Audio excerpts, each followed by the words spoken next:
Hello and welcome to another Lord of the Rings Rise to War video. I am the player who plays as the King Under the Mountain, and today I am going to be following on my ring video, to be honest, about the new style ring, where I don't think too much content's come out about it yet. I know some people are quite uncertain about it. I know a lot of people don't like change.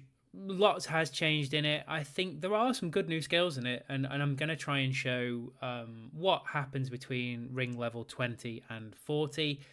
I'm going to continue it right the way up, probably doing it in slots of 20s, I would guess, maybe 10s at some stage. But today we're covering 20 to 40. We've already done 0 to 20, which is your early farming ring build. I'm going to show you the order which I would personally unlock these. I am going to show you how and what they do, and I'm going to show you how you get the reputation points to be able to upgrade your ring, because I think it's important that we look at that. I'm going to explain some bottlenecks that you might get.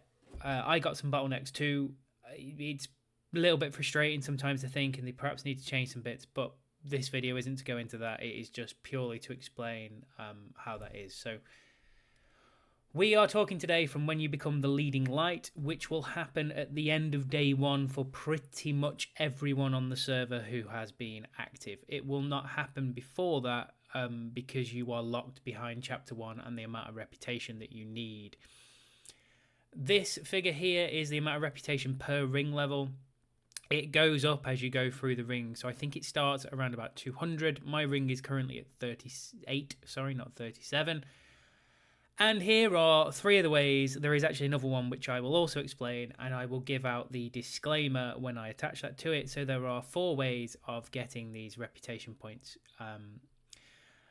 And your first one is through your affluence figure. So this is the figure that's replaced power production. So now tiles are called 1 to 13. For example, you no longer have a 40 tile or a 130 tile or a 200 or whatever you want it to be. They now have a specific level value. So, for example, a 200 is a level 10. This is going to take a lot for me to remember and not just keep talking about 200 tiles, because that's just how it is. So this figure is built around the land that you own and the buildings that you have built. So it scales up. So each sort of 2,000 point gap, you get a little bit more. This refreshes every 8 hours at your settlement. So it's important to keep upgrading your buildings, to keep doing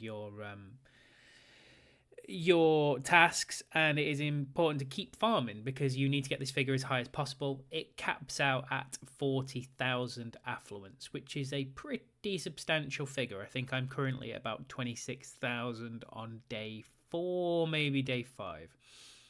So that is one way that you get reputation points to level up your ring. The other is through tavern tips, and I'm pretty sure this one started lower than this. I'm pretty sure it started at about 200, and that has increased. You get these once a day. It refreshes every day. You have to do 3 of your 4 tips to be able to get that reputation points. Your other one, and the one that you can control a little bit more, there's some things that lock you behind certain chapters with the ring, but you can go through chapter tasks. So I am currently on chapter 20, I think, possibly. So I have pretty much almost maxed out the amount of reputation points I can get from my chapter tasks, which are your simple go through the season start as you normally would. The other way of getting reputation points, and I'm going to add the spoiler alert to this, the first week in particular. So you get them for certain fellowship activities. So 1, as always, it's pretty important to be part of a fellowship. 2, these 2 tasks are very important, particularly for the first week that all of your fellowship manage to do them. And it is a nightmare to manage, but otherwise they will have problems getting through certain ring barriers. They are, if you hit a keep, whether that be just to siege it or if you're hitting the keep armies, that is 1, which will get you 800 reputation points. The other is doing 2,000 siege, which is a little bit harder to manage because some people bring a lot of siege, which is great for the team. Unfortunately, not great for trying to get individuals over the 2,000 siege bracket. Please don't use horses for siege. It doesn't help anyone.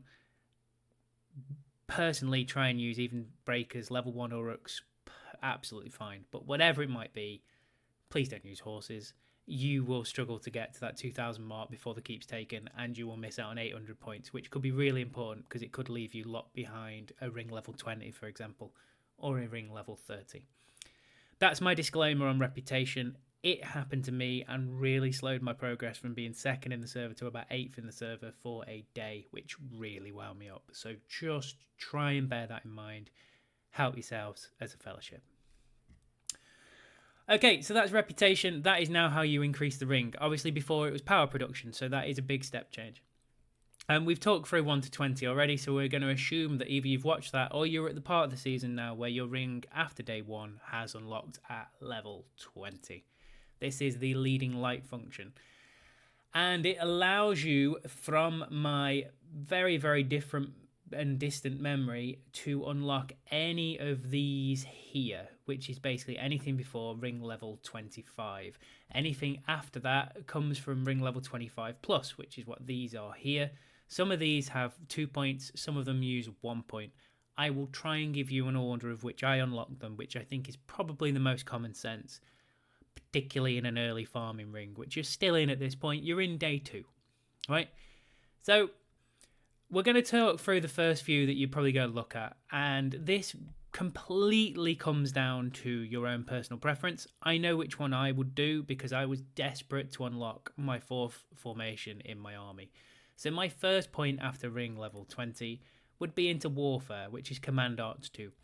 And this shows the number of formations in your army +1. Now you've already unlocked it to +1 originally, so from 2 to 3 after ring level 10, which is a great step change.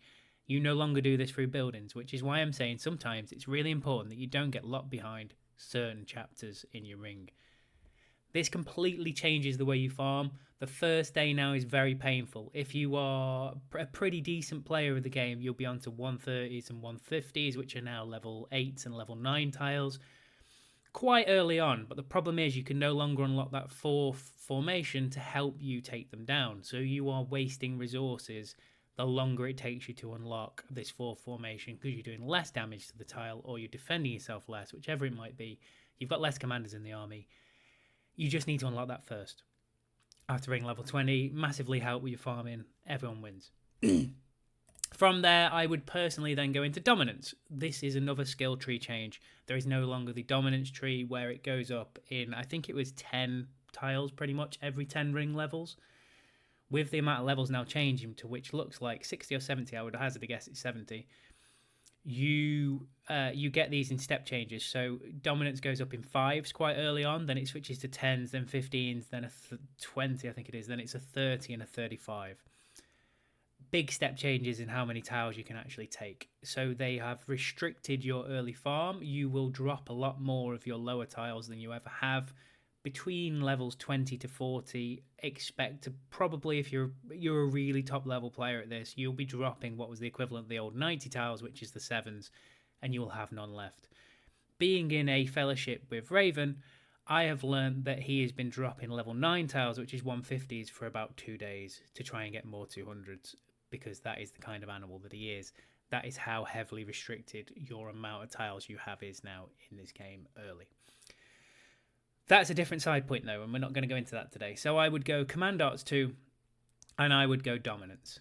From there, again, you see, you're not likely to use urgent support anytime in the early game.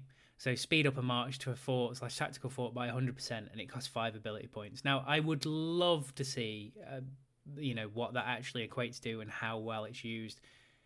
I can't imagine it's going to get used very much. So I would be unlocking this next, and it upgrades the quarters to level 8, which means now you can get tier 3 troops if you want them. I personally at this stage won't still use them. I would use tier 2s. I know some people like to go straight into tier 3 troops if they can. I get it, you lose less on the tiles, but I also think it's harder to use all your commander staminas. I stick with level tier 1 and tier 2 troops and just use the troop counter using clairvoyance pretty much exclusively until probably late day 2, maybe early day 3. And I tend to do pretty well farming, so that's just my little tip. From my very, very, very short memory, you can go straight into these here. So I would personally avoid these two for as much as I can. I would put my point into here next, and then after that I would put my point into here. So I would go resource boost because they've changed the way it has worked. So instead of now you being able to increase your percentage of your yield from land, so you could increase your percentage grain, your percentage stone, your percentage ore, your percentage wood, you can no longer do that. They now give you a flat boost, and that boost goes all the way through because that part of the ring has been removed. Like at Lumpit, that's the way it is, but you want those resources. So that would be the next point that I personally use.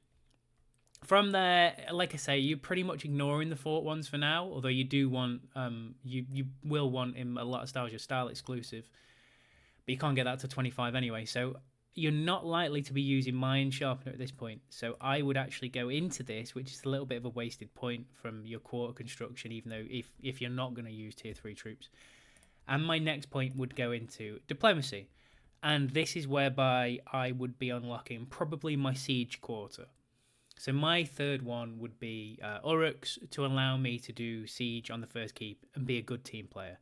Some people may want to, I don't know, look at elves, dwarves, and orcs, or whatever they might want to look at. So they may not do the Uruk quarter there. But that's for me personally what I would do. I would unlock the Uruk quarter, and that would be my next point. From there, because you kind of have to use these points to move on, I would be using Mine Sharpener and then the Urgent Support and the Military Fortifications, which is only the same as you add 200 durability to your fort, which is nothing, and you can get 2 more forts. It's completely useless. At this stage, anyway. It will be useful down the line, but you have to use them, otherwise you can't get past ring level 30 anyway. Mine Sharpener, you gain stamina scrolls. It's not like how it used to be, whereby you used to just get experience from going to it. I personally, for the amount of cost for the ring points you should be gathering at this stage, so again, it's a fairly irrelevant feature for me at this stage. From there, you should be at ring level 25, and depending on what your special skill is, with ours being Mordor, I have Sauron's Gift, which is a pretty handy one, and the ability points recovery speed is plus 20%. Now, you can no longer seemingly increase the amount of ability points you have. You seem to be locked at 20, so this is actually quite a powerful skill. It allows me to gather more. It's pretty handy, to be honest, particularly when there isn't a lot of grain in Mordor. In my particular case, you can then unlock dominance from level 25 onwards. So out of these 3 here, I would not be taking this until last, depending on what this is. So I would be going straight into Dominance 3. That would be my first point after ring level 25. This allows you another 5 lands. It allows you more resources, allows you more opportunity to be able to get more XP for commanders. As soon as these unlock, you just take them, same as you would in your original ring.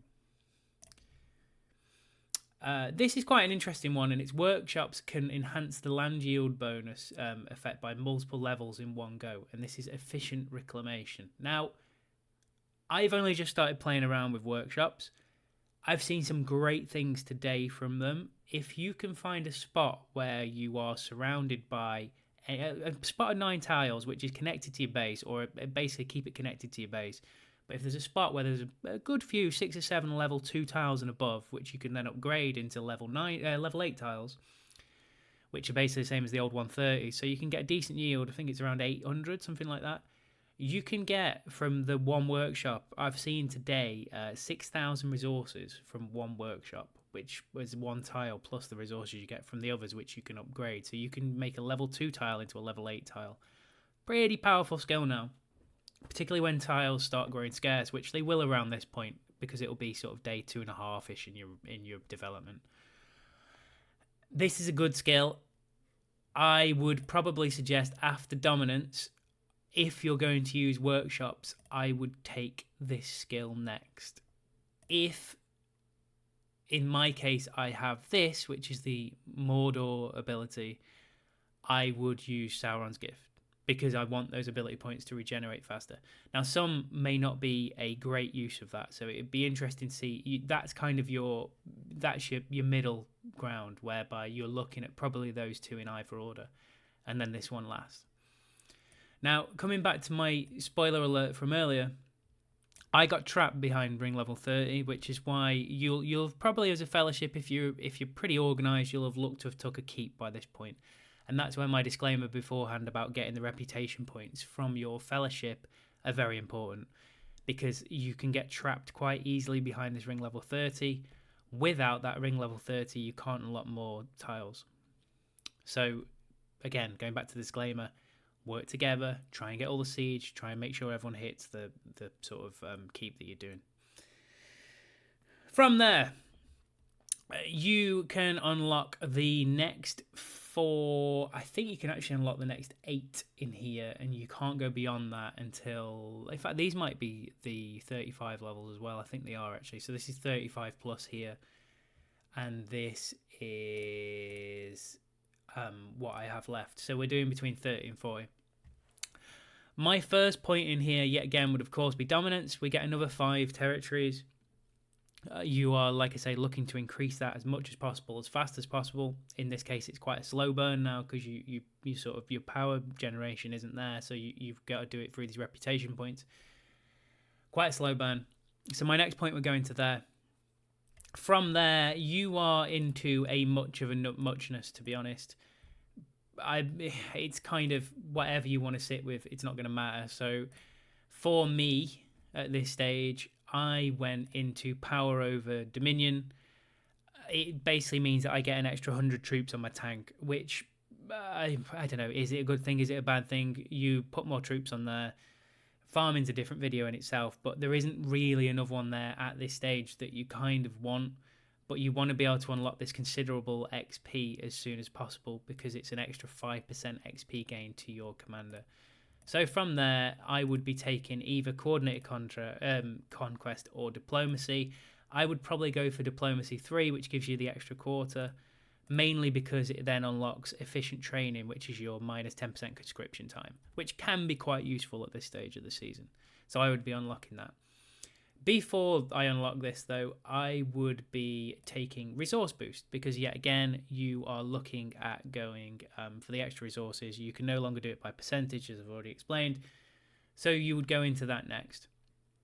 From there, I've gone into dominance again. So I've gone into these, I've unlocked these, and I've gone into dominance for plus 10. Now, I will finish off by naturally going through the top. So I'll go for coordinated conquest, which is the same as what was on the ring before. It allows you to build a fort near someone's settlement, or tactical fort, or ruins, or fort, if it's not in enemy land, which is a very important factor. So say if you're in your neutral regions, which you will be at this point, and you're running out of farmland. For 10 ability points, which is quite a big cost, so it's got to be worth your while, you could, say, go from one end of your internal territory to the other end where all the tiles are, because no one spawned down that way, providing someone's got a fort or a settlement there. And by the time you've walked across there, built your fort, you can get to those resources. Can be quite useful. I personally wouldn't use it because I like to use these points for gathering at this stage. It's very helpful to get through your buildings, increases your affluence, allows you to get more reputation, allows you to basically progress through your ring a little bit faster. However, useful skill in late game, because in neutral lands in particular, like your Fangorns and your Dead Marshes and things like that, you can pretty much jet straight through for 10 ability points, which would probably cost you 9 or 10 ability points anyway in forts, probably 12 ability points in forts if we're being honest, but it just saves you some time, providing someone's already got something there. So that is useful, just not in the early farming sort of ring build. From there, you can get another 2 forts from military fortifications, and you get an extra 200 fort durability. Again, hardly anything to be perfectly honest, but you won't be needing this level of forts at this stage. You've just got to unlock it because you can't get beyond that without it. And then you have something that I'm really frustrated that they moved.